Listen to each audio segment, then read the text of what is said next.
Good evening, everybody. Good evening, J Squad. This evening, I'm going to be having a wonderful conversation with somebody that is dear to my heart and somebody who is making some serious strides in the community of Mityal.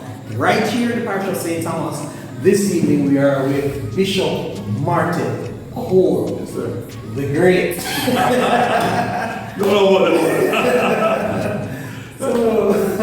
how are you?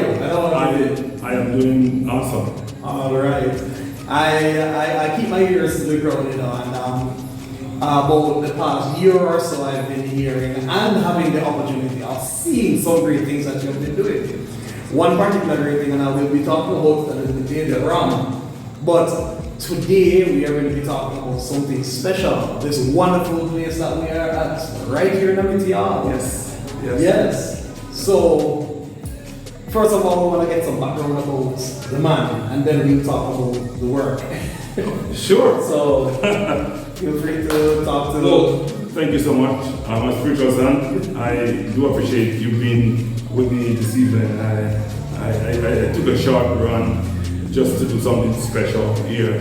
And my background, I was born here in Mityal. I grew up here until I was 18 and a half, and I migrated to the United States. Somewhere close by Washington, D.C. That's the state of Maryland. And so that's where I've been for some 40 odd years. But there's one thing I always never forget is my roots, where I'm coming from. Right. And I've been blessed. God blessed me, and I'm able to also bless my family, my mom, my siblings, sisters, and 2 brothers, nieces, and nephews. I migrate all of them out. And so I give God thanks for that. And not only that, and I said, well, okay, I'm done. Yes. I returned and I built a library next door. Right. And we've been now for past over 7 years. And I just bring on, more computers, 4 more computers for the library to make sure that the library is open for the community. It's a community library where people can enjoy themselves. So, in regard to the library though, like, based on the feedback that you have received, what kind of impact do you think the library has had on the community so far? 7 years, you said 7 years, right? Yes, what happened that we kind of closed it down for through the coronavirus situation, so we decided to lock it, or didn't want too many people gathered there. We have a class just before that in there, which was awesome, that we should be able to use it for also do some classes. Right. The library is on the impact that it had, that young people who didn't have internet at home were able to come to the library to do their research. And, As a matter of fact, if my memory serves me correctly, I believe that this location was one of the first places to have the internet in this community. Yes. Right. Yes. And so it's important for me that, what I didn't have, that the generation who is more equipped and ready, right, to able to use the internet to do their research and do their homework, and even, to meet friends and create new friends. And so the impact of it is that when I first think about it, that day after drove to Maran Bay. Right. That's the closest library. True. In Saint Thomas, right? And we look on the far side, Eastern Saint Thomas, right? Next to Portland, right? And so to drive to Maran Bay and look at the condition of the road now, and they have to pay taxi to go to Maran Bay, pay for the library, and then come back. Here, they are not charged. They just walk to the library. I thought that was awesome. Yes. It's a gift given. Right. And I always tell them to take advantage of the gift that they have in their hand. Sure. Something I never have, right? So that's one of the impact I think that the library have and wanted to continue. So we are now about to, we opened the door of the library, right? So new computer came in and I just, shipped them out and they are here. I just want to get them hooked up, and have that door swing wide open again. So, as we talk about libraries, we can see right here that you are a man of the literary arts. So that kind of gives me an opportunity now to segue into something else that I really enjoyed and appreciate. And that is your book. So Bishop Martell Cole is also an author, and he has written a wonderful book, and the book is still available on Amazon and all the places that you can get books. It is still available, and later on he will tell you some of the places by name where you can actually acquire the book. And as a matter of fact, I have a surprise for him. I did bring a copy of the book. Okay, good. Didn't know we were talking about the book. I don't have a copy of it. That's awesome. That's awesome. And I'm glad you enjoyed it. So, if I may say concerning the book, though, is, you know, in my introduction, I didn't say that I got saved at the young age of 17. Right? Got saved at the young age of 17 and migrated a year and a half after. So I got baptized just before I finished school and then migrate. And one of the things that I think is so important is having the Lord as my God, personal life. It's important that it takes me where I'm at today. Even after I left here in 1979 and a young 18-year-old, didn't know where I was going, didn't go with my dad, didn't know the man I was going to be facing. Before you go there, the Bishop 1979, that was even before I was born. Where you were going, right? 1979, I'm an 81 baby.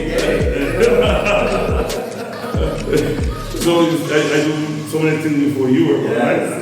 I got married before you were born. Hey. Yes. So it's awesome that as you know, you're part of my ministry. Yes. That I have a ministry there in Maryland. Yes. State Florida. I am in Belize. Yes. Oh my God, Central America. And that you say, oh, you get there. And it was, going on a vacation on the ship. Yes. Get off the ship, lost spoke to me, right here. Yes. And so I in obedience, now two churches here in Belize. Two and go. Church, and awesome. And we're looking forward next year for another one to be born again. And I'm excited about what God is doing. And I'm excited for Him keeping me. Yes. I'm not being for Him keeping me. I don't know where we are today.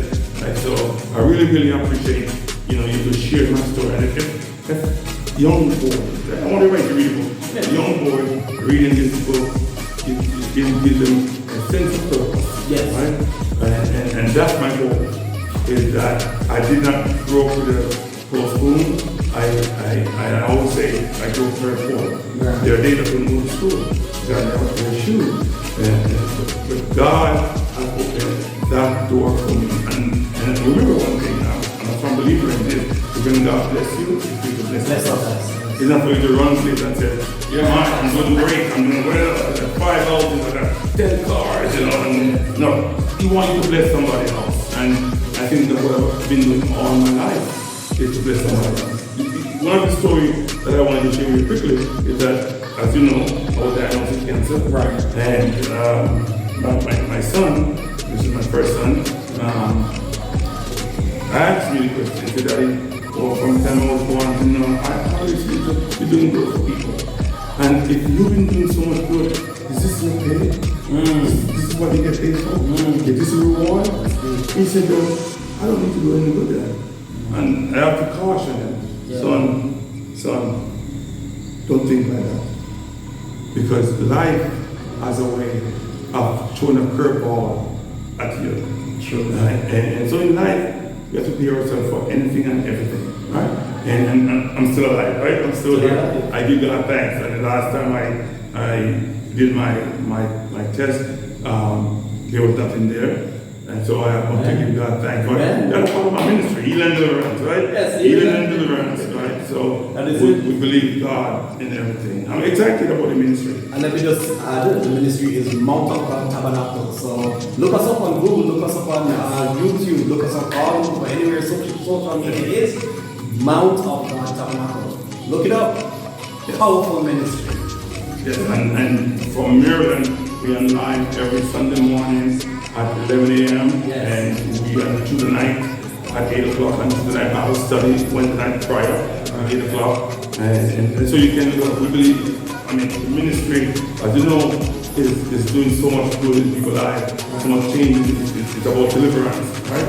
And one of these days we'll be talking, hopefully, I can share my view on this one, Christianity. Well, you know, because some people look at Christianity.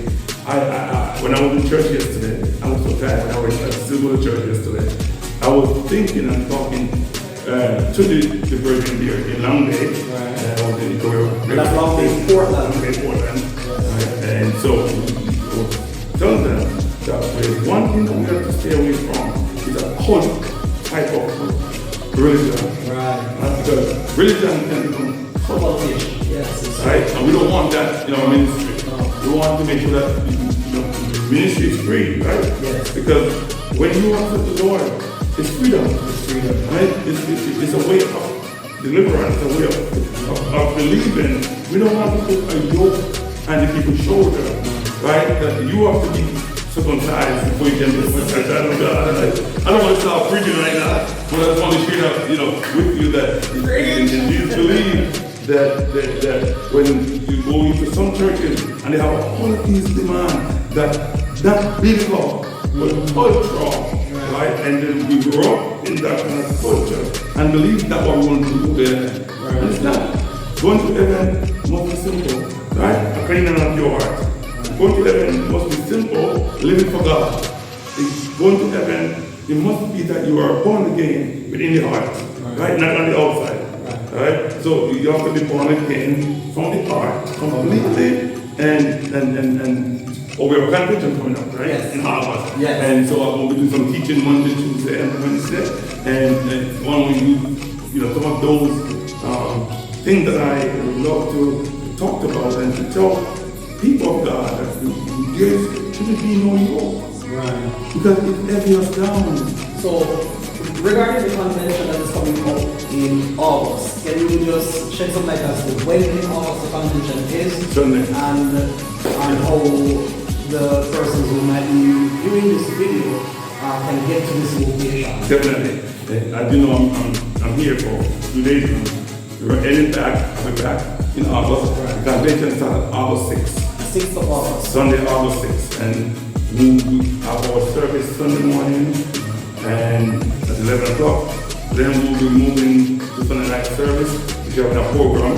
And then Monday, daytime, we are having some training and teaching. And then Tuesday, the same thing. Wednesday, fasting and deliverance.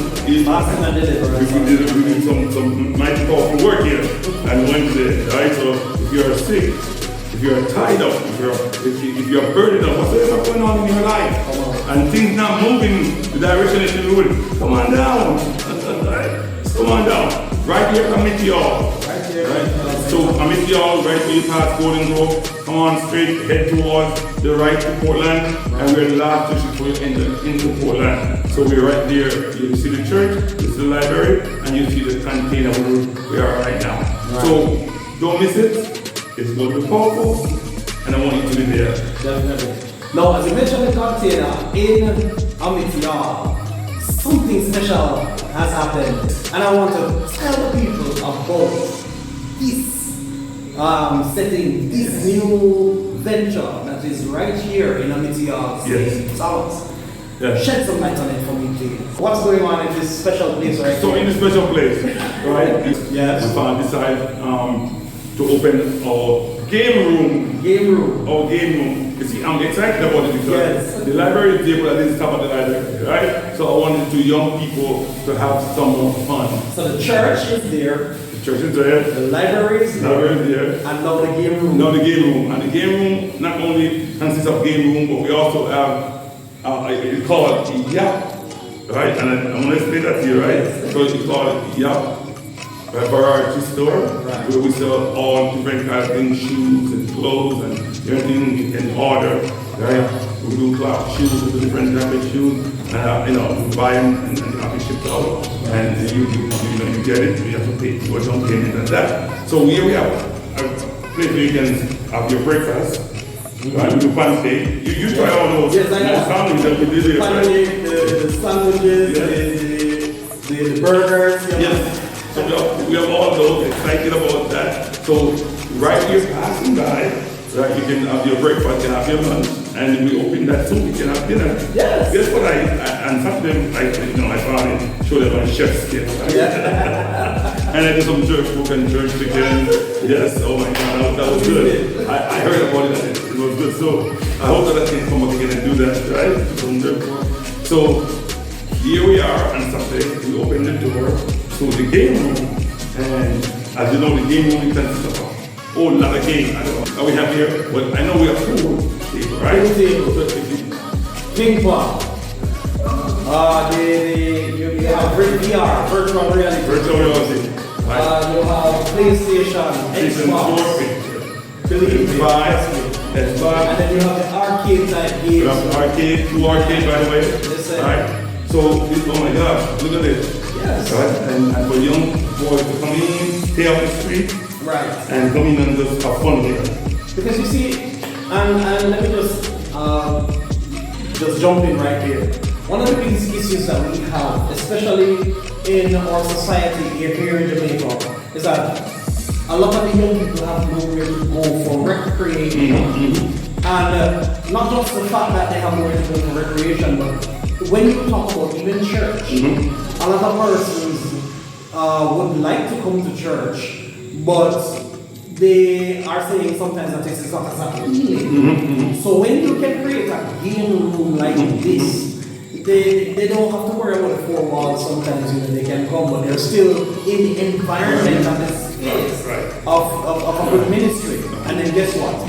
Over a period of time, they will want to buy some of the food at the food court. They might buy a suit of clothes right there. The clothes area, and guess what? They come to church eventually. Yes. And that's the key to what we invest in our young people, right? And I know I grew up as a 17-year-old that get saved. It was very strict, right? And you couldn't play cricket then.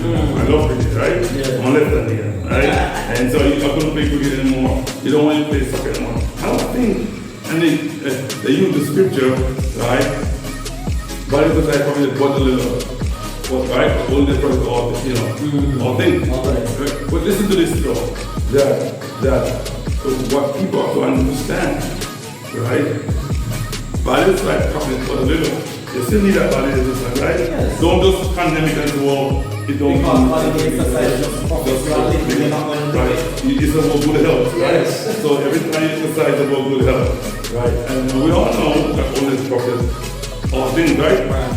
But what we wanted to do as time change and culture do change, the church needs to adjust. That is it. Right? Because there was a need for God to go to Samaria.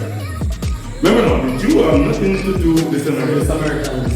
But there were a need to go there.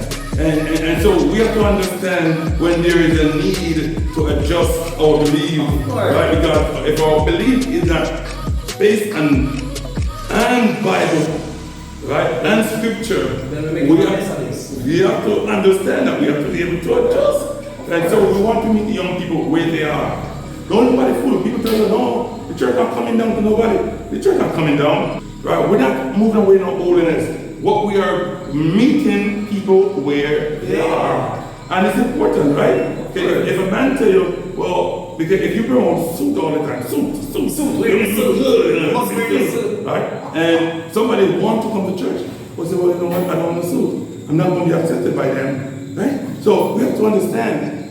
For me, going to Belize, right? I dressed in my suit, but after going there a couple of times and seeing that Pastor Neil in Belize, they don't wear suits, that's not a big deal for them. No. I decided I won't wear a suit anymore. I want to meet my people where they are, and then when you meet them there, you're able to lift them up. Right. Right? And then another, based on my experience over the years, because I've been involved in ministry for years, as you know, and sports evangelism is very important. A lot of churches will try to draw away from the sport evangelism, just as how Bishop explained a while ago first, when they're saying that a little exercise, when exercise gives little value to the body, but spiritual, you know? And I'm saying, if you can use sports evangelism to draw people in to what God's word is, then it goes much further. A little football, a little cricket, a little game, and bringing people into a setting where they can actually, even hear some gospel music playing in the background, it starts to sow a seed in their system. It does. Yes, and it's important, right? And again, how do you catch a fish, right? Yeah. And so we have to learn how to labor, right? Have you had any? No, we catch nothing all night, right? Okay, then casting it on the other side, right? So if you've been on this side all your life and pounding people, beating them down, and not able to cast in the net with a different type of bait, right, to catch the fish, then you get in trouble, right? So in church will have 2 people in there, or 3 people, and there will be some old people like myself in the world,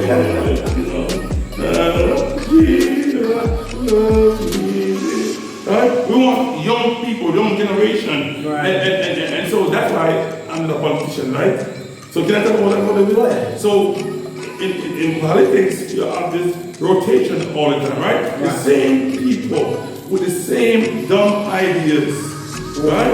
Over and over. And then we vote for them over and over. And we cannot demand change from them. We cannot demand a good road from them.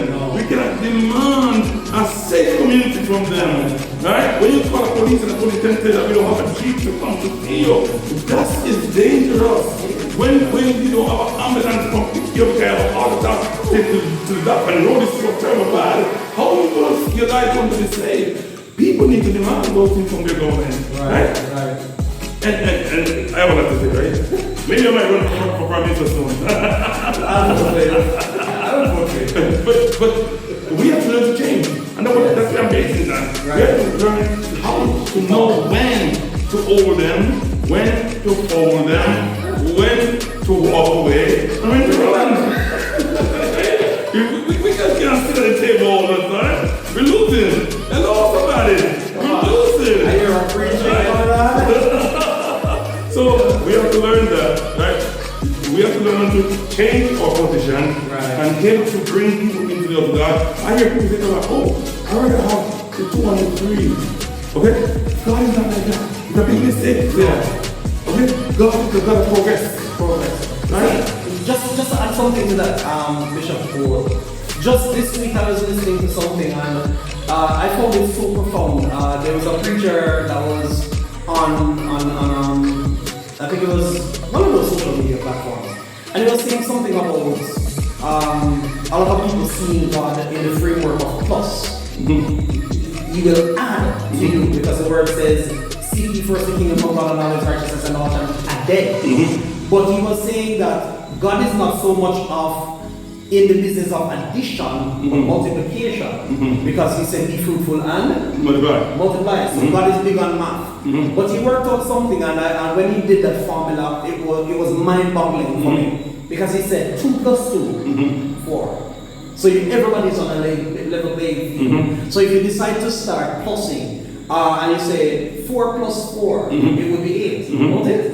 But if you decide that you're going to say 2 times 2, then you still get the 8. But once you start moving higher, that multiplication now starts going greater. So every step that you go, 1 more is always added. For example, 2 plus 2, 2 times 2, 4. 2 times 2 times 4, 8.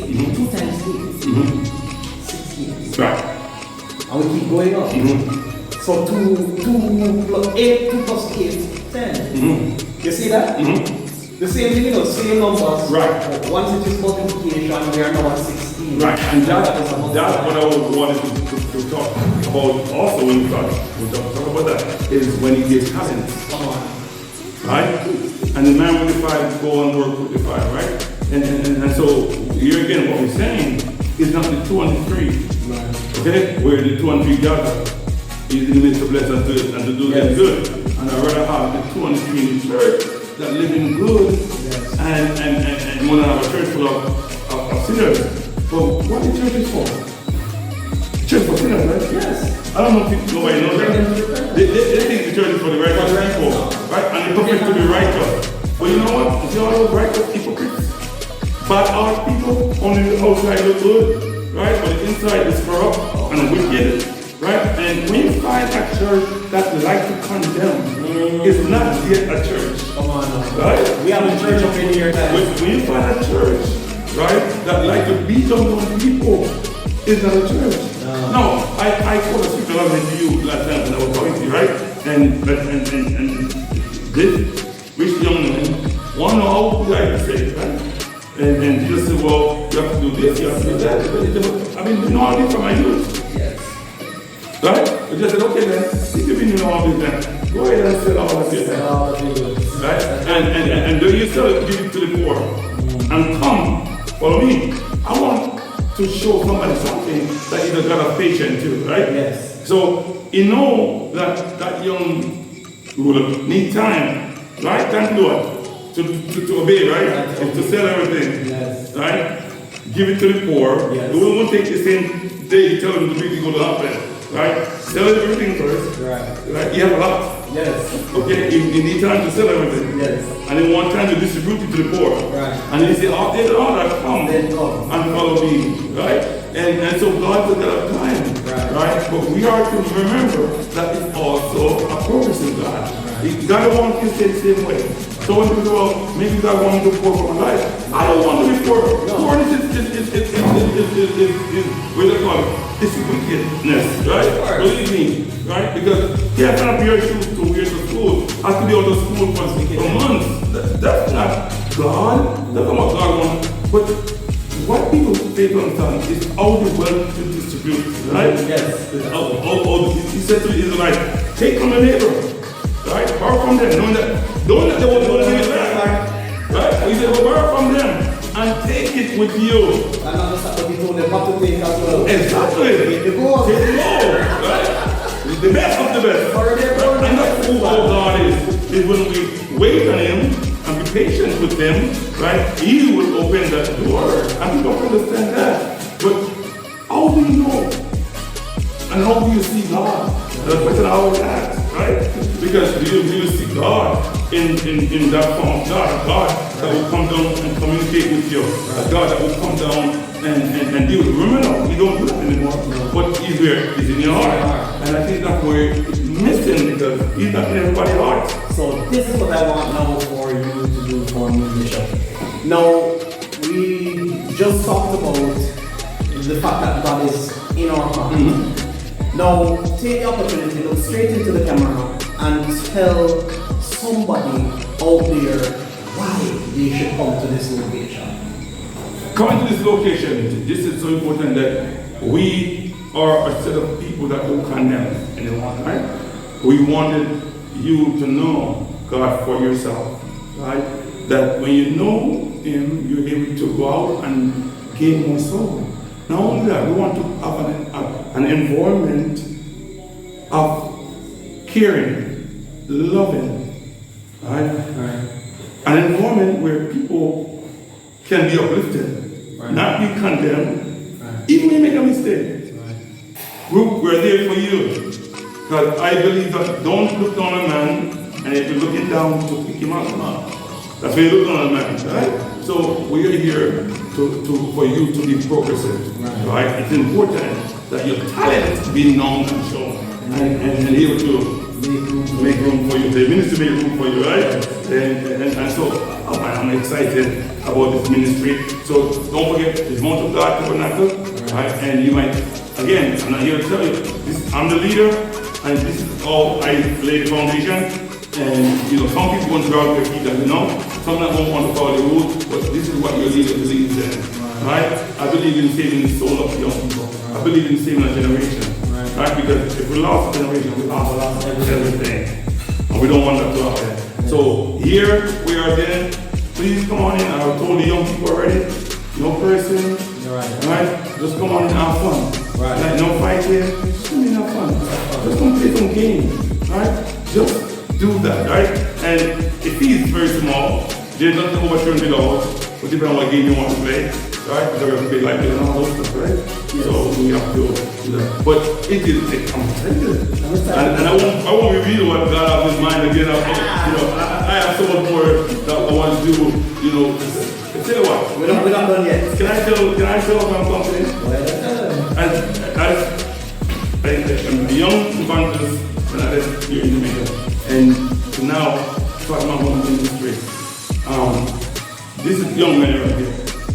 Young man? I feel like I'm 18.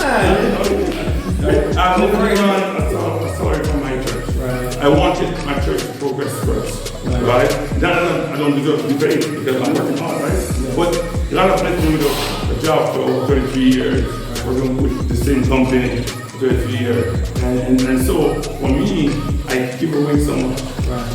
Right? And want to bless so many people.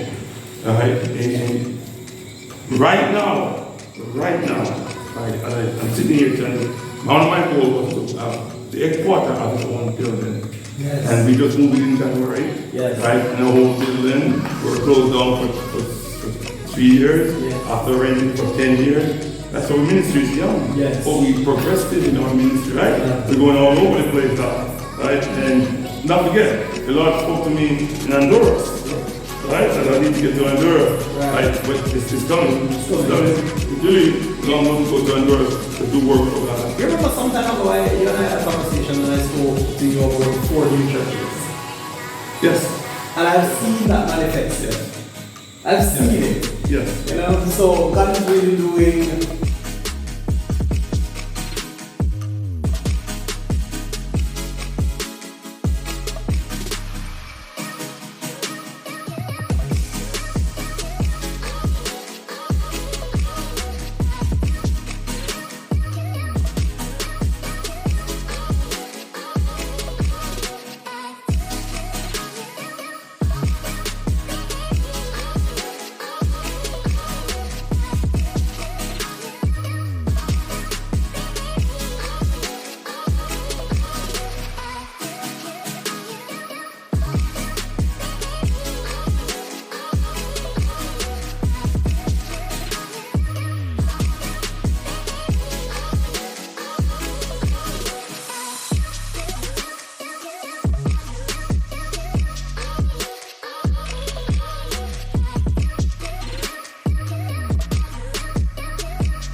you.